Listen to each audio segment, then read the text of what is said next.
मंत्री जी बहुत बहुत स्वागत है। पातेपुर के मरुई और अमठामा गांव में आपने बाबा साहब की 133वां जयंती में भाग लिया है। इस जयंती के माध्यम से क्या संदेश देना चाहते हैं? जयंती इस बात इतने उत्साह के साथ गांव के लोग जयंती मना रहे हैं, इसका मतलब है कि बाबा साहब आज भी प्रासंगिक हैं। और बाबा साहब तब तक प्रासंगिक होते हैं जब उनके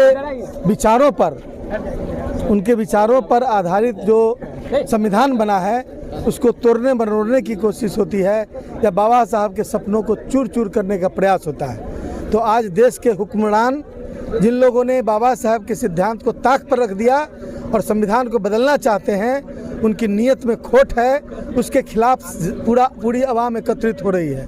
और बाबा साहब की जयंती इस तरह से गांव-गांव मनाने का मतलब है कि गांव-गांव के लोग जागरूक हो रहे हैं, और जागरूकता की निशानी है बाबा साहब अम्बेडकर। तो बाबा साहब ने जो संदेश दिया है उसको लोग आज याद रखे हुए हैं। शिक्षित बनो, संगठित हो और संघर्ष करो। लोग संघर्ष करने के लिए तैयार हैं। मंत्री जी एक सवाल और है, उजियारपुर से जो है वो आपकी अधिसूचित जारी किया गया है नाम से, क्या कहना चाहेंगे? अधिसूची जारी किया गया मतलब आपके चुनाव का जो है से सूचना मुझे इंडिया गठबंधन की तरफ से उम्मीदवार बनाने की घोषणा हुई। तो इसमें कहना क्या है कि जनता की मांग थी, और जनता की मांग को इंडिया गठबंधन वाले नेताओं ने मान लिया है। तो जनता की मांग पर इस बार टिकट मिला है। चलिए बहुत बहुत धन्यवाद। हमारे बीच पूर्व प्रमुख साहब हैं, जो जंदाहा के पूर्व प्रमुख हैं, प्रेम शंकर पासवान जी, हम उनसे जानने की प्रयास करेंगे। बहुत बहुत स्वागत है। आज मंत्री जी के साथ आप जयंती में भाग लिए हैं, क्या कहना चाहेंगे?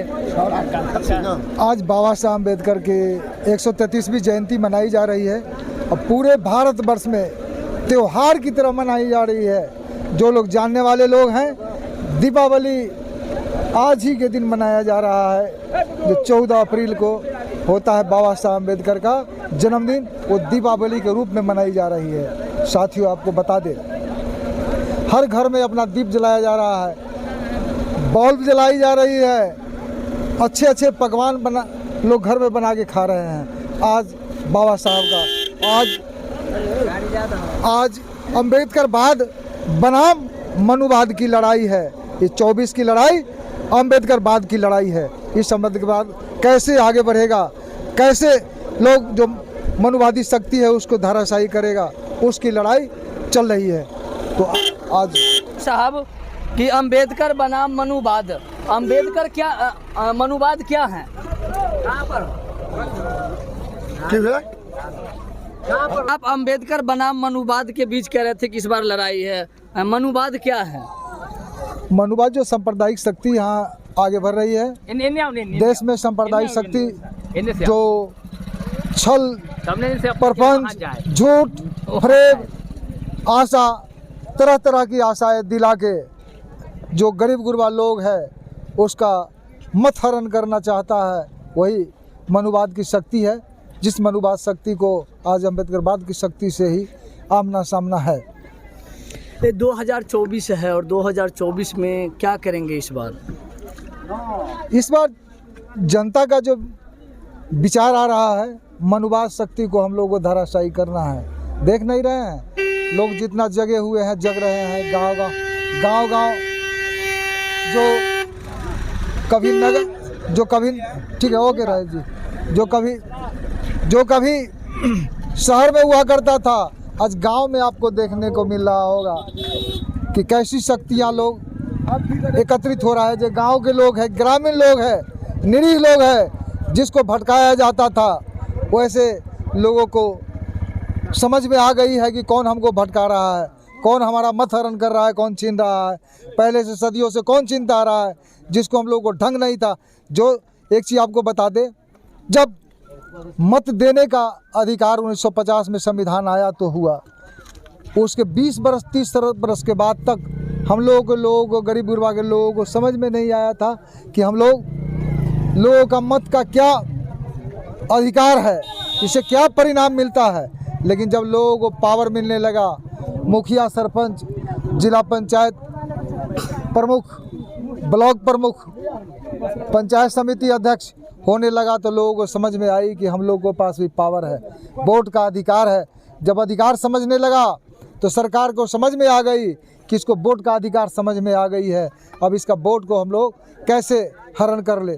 तो एक चीज़ बता दे, जब समझ में नहीं आया था उस समय में हमारे वोट लोग गिराने जाते थे, उनको कहता था कि जाना तोर वोट गिर गेलो हो, आई के रोज़ तोर खराब हो जातो, लो 200 रुपया 100 रुपया खा पिए वोट दो, लोग हमारे लोग खुश होकर चले आते थे। लेकिन जब समझ में आई कि वोट का अधिकार का क्या मतलब है, तो वोट देना चाहा, तो आज वोट का देख रहे हैं कि क्या स्थिति हो गई है। जो ईवीएम के नाम से हमारा मत का हरण किया जा रहा है, आज जो ईवीएम के द्वारा आंदोलन चल रही है, ईवीएम को हटाने के लिए, वो ईवीएम हटना चाहिए। और हम लोगों को मताधिकार जो बैलेट पेपर से होता था, वो बैलेट पेपर अगर आ जाए तो सरकार को भी और देश को भी समझ में आ जाएगा कि रियल मायने में चुनाव क्या होता है। तो ईवीएम में गड़बड़ी है? बिल्कुल ईवीएम के द्वारा हम लोग को जो हम लोग नहीं बताए, पत्रकार बंधु आपको बताए कि जब हम लोग को वोट का अधिकार समझ में नहीं आई थी तो हम लोग को वोट देने नहीं दिया जाता था। और जब वोट में समझ में आई कि वोट से क्या होता है, कैसे पावर पैदा होता है, तो हमारा वोट को ईवीएम में के माध्यम से जो अदृश्य शक्ति है, पहले तो जो शक्तियाँ थी वो रोका जाता था बूथ पर जाने से, तो दिखाई पड़ता था, बहुत झंझट होता था, मारपीट होता था, केस मुकदमा होता था। लेकिन आज उस शक्ति को छुपा के ईवीएम में बंद कर दिया है, जो शक्ति दिखाई नहीं देता है कि कैसे चोरी किया जाता है। तो मैं आपके माध्यम से भी मांग करता हूं कि सरकार एवं तमाम विश्व की शक्तियां जो भारत में ईवीएम के द्वारा चोरी होता है, ईवीएम को बंद कराने में जो विश्व की शक्ति है उसको भी समर्थन करके बंद करना चाहिए था, ईवीएम को बंद होनी चाहिए थी। चलिए, बहुत बहुत धन्यवाद।